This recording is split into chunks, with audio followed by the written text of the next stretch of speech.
Today in WWE 2K25, I will be showing you guys how I book my universe mode. Now, I've shown you guys how to create it and what to do, but there are a couple things that I do like doing myself to get the full enjoyment out the mode and me booking it on my own. Some people have asked me, and last year I made a similar video to this, but I have made some changes since. Let's go on ahead and get into it. First off, when you're starting off with your shows, I just like Raw and SmackDown, man. That's the only two shows I book, but again, this is just personal preference. I like to put my matches at around 8 matches because what happens is you get to cut a promo and that takes 1 match slot. I like doing about 2 promos. And the best thing about the promos is that you can book your wrestlers into promos and not have them wrestle every week like the last couple years since we lost promos. So for me personally, that is a big win when it comes down to promos, because that is one thing that I definitely enjoy being able to do this year. Not just having them wrestle each other every week or having to create custom match types to go in there every week. So this is definitely an important one for me. So when you go in there, you want to make sure that you're using the promos to your advantage. You can use the promo to do self promos, you know, call out somebody, and that's really some of the ways that I build my storyline. So the call out one is one of my favorite ones because they can go out there, cut a promo, but then I can choose to not come out at all.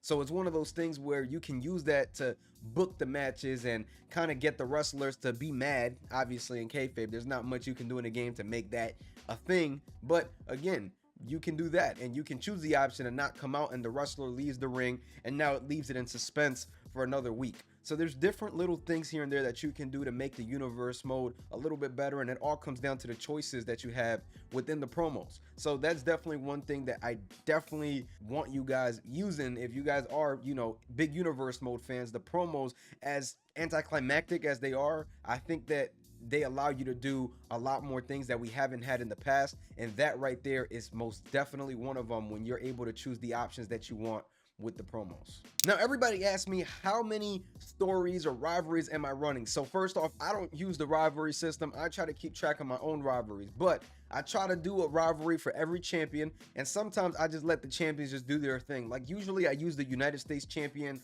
or Intercontinental champion and kind of allow them to do like a lot of call outs and open challenges and just have them wrestle for the title every week to kind of have that surprise element in my universe mode, sort of how Cena used to do it when he was US champ. So it's definitely something to do with those mid-card titles if you don't want to be booking stories for the mid-card titles all of the time. So that's one of my favorite things to do with the mid-card titles, but again, there's just so much you can do. I try to run at least 1 to 2 non-championship rivalries and on both shows, because I think that that's also important as well, to, you know, start elevating some talent outside of just the ones that have championships on your universe mode. So again, it just depends on personal preference and how you want to run it, but I think personally that it is fun. Like I try to do it for tag teams like Karrion Kross. Since Final Testament is no longer really a thing in the WWE, what I did was with Karrion Kross, I put him in a rivalry for someone else to, you know, try and take the reins of Final Testament. Just cool, fun stuff like that. Just creativity. You know what I mean? I personally love it. And people ask, oh, how do you put your champions in universe mode? How do you choose them? And for me personally, a lot of the times I just choose them because I don't like to have all these tournaments and just stuff, because I already know who I want to win the championship. So I kind of just do a soft reboot where I choose my champions in universe mode and just kind of just start to show off like that. Because in the calendar, if you guys didn't know, if you guys haven't played the game yet and just looking at it, King and Queen of the Ring, that's already the first pay-per-view, and it's really not, because Backlash is there. But if you guys watch my video, you guys know that I delete that, right? So delete Backlash, take it out of there. King and Queen of the Ring is the first one. So you want to be careful with that, because yes, you can go on ahead and mess with the calendar and do different things, but me personally, I like to just delete Backlash and then just put pay-per-views on the last week of the month and stuff like that. But again, King, Queen of the Ring, you go back to it. That's the first PLE if you take out Backlash, which I always do. So you already know that you need to be running little tournaments here and there for King and Queen of the Ring for wrestlers to secure their spots. So that's one thing that you always want to make sure that you're doing, because if you don't do that, your King and Queen of the Ring is going to be basically randomized. You're not going to know who to put in there. So that's why I like choosing my champions first. Now you can run tournaments on a random episode of Raw, but me personally, I'm kind of like, all right, man, let's just get it over with.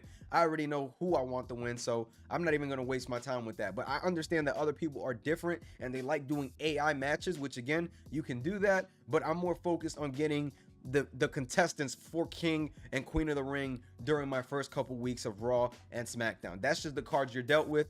Clash at the Castle, I usually just go on ahead, put that on the 4th week. And again, I know that I'm rehashing some things that we've already talked about, but just to kind of just double down on that and explain better what I do to book the universe mode, I just got to go through that.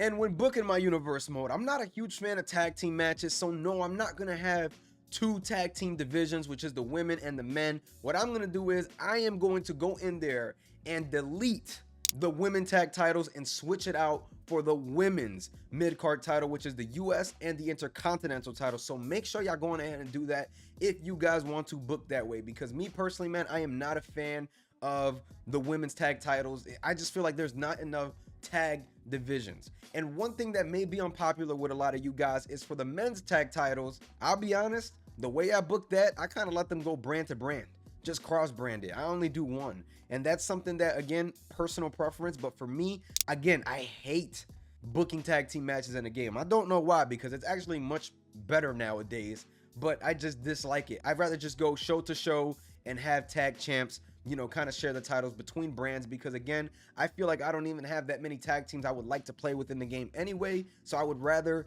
do it that way. So something to keep in mind is something that you can also do yourself.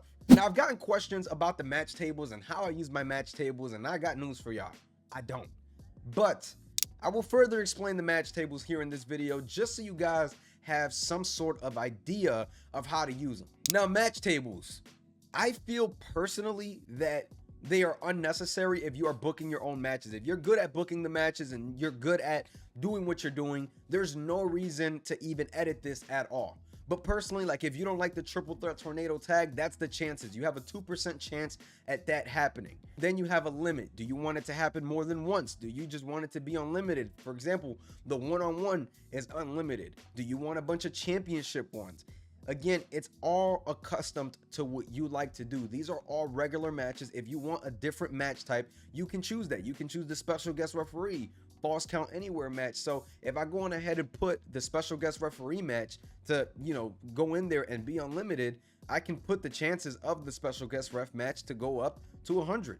And I can go on ahead and do that. And I bet you that if I go and simulate to the next episode of Raw, I will have another special guest referee match there. So let's go on ahead and check it out. So here you guys see it. We have a special guest referee match right there. So that's one of them, and that's unlimited. It's not going to happen for every match in the show, but since I put it in there, it's going to show up. Now, if you like that, go for it. Me personally, I'm not going to be booking with special guest referees all the time, but it is something that I do like to dabble in and do in my universe mode. But again, it is completely up to you on how you do this stuff.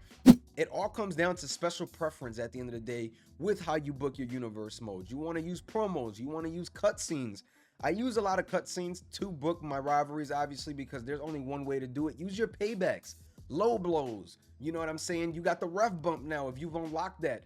There's so much for you to do and to use your creativity and push the limits in universe mode, and that's just up to you on how to use it. There's a lot of stuff available, right? Universe mode doesn't allow you to bring everything to life at once, because again, there is its limits and what you can do with your creativity. But I think that they do a pretty decent job in gameplay, allowing us to do certain things. You could ref bump and then low blow, different things like that.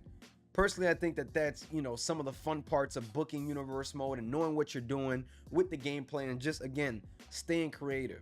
Those are my tips and tricks on how to book your universe mode. You don't got to do nothing like me. If it helped you, good. If it didn't, I'm sorry.